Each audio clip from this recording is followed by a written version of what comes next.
சிறுபருப்பு கத்திரிக்காய் போட்டு சூப்பரான டிஃபன் சாம்பார் நான் இதை பண்ணியிருக்கேன். அதுக்கு தேவையான பொருட்கள் எல்லாமே நான் இங்கே காமிச்சிருக்கேன் பாருங்கள். சிறுபருப்பு எடுத்திருக்கேன், கத்திரிக்காய், தக்காளி, வெங்காயம், பச்சை மிளகா, அதுக்கப்புறம் கொத்தமல்லி, கருவேப்பிலை.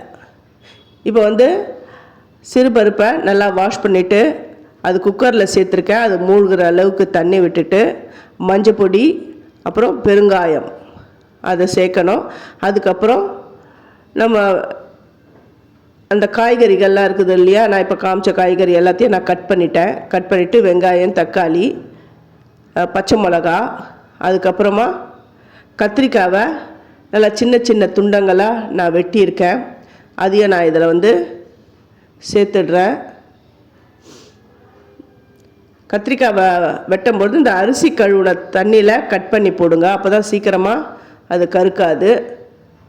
இது எல்லாத்தையும் நான் இதில் சேர்த்துட்டேன். இதுக்கு சாம்பார் பொடி 1 ஸ்பூன் நான் சேர்க்குறேன். இந்த சாம்பார் பொடி நான் வீட்டிலே அரைச்ச சாம்பார் பொடி தான்.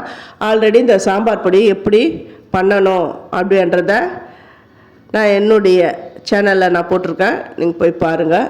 இது எல்லாத்தையும் கலந்துட்டு ஒரு 2-3 விசில் விட்டுடுங்க. அதுக்கப்புறம் அதை எடுத்து நல்லா கடைஞ்சிட்டு தாளிக்கணும். ப்ரெஷர் போயிடுது, அதனால் அதை ஓப்பன் பண்ணிட்டேன். இப்போ நல்லா கடைஞ்சிக்கிட்டு இதை தாளிக்கணும். தாளிக்கும் பொழுது ஆஸ் யூஷுவல் நம்ம எண்ணெயில் கடுகு, உளுத்தம்பருப்பு அதெல்லாம் போட்டு தாளிப்போம் இல்லையா, அதே மாதிரியே அது தாளிச்சிக்கோங்க. இட்லிக்கு அட்டகாசமாக இருக்கும் இந்த சாம்பார்.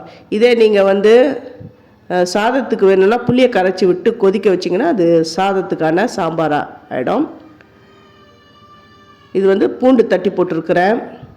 எண்ணெய் விட்டு கடுகு, உளுத்தம்பருப்பு, பூண்டு நல்லா போட்டுட்டு அப்புறம் கருவேப்பிலையை தாளித்து இதில் கொட்டிட்டு ஒரு கொதி வரட்டும். ஏன்னா நம்ம கடைஞ்ச உடனே நல்லா கடைஞ்சிட்டு கொஞ்சம் தண்ணியாக வேணும்னு சொல்லிட்டு கொஞ்சம் தண்ணி விட்டுருப்போம் அதில். அதனால் இதை நல்லா கொதிக்க விடணும். இதை இறக்கி கொத்தமல்லி தழைகளை தூவிட்டால் அட்டகாசமான டிஃபன் சாம்பார் ரெடி ஆகிடும். தேங்க்யூ.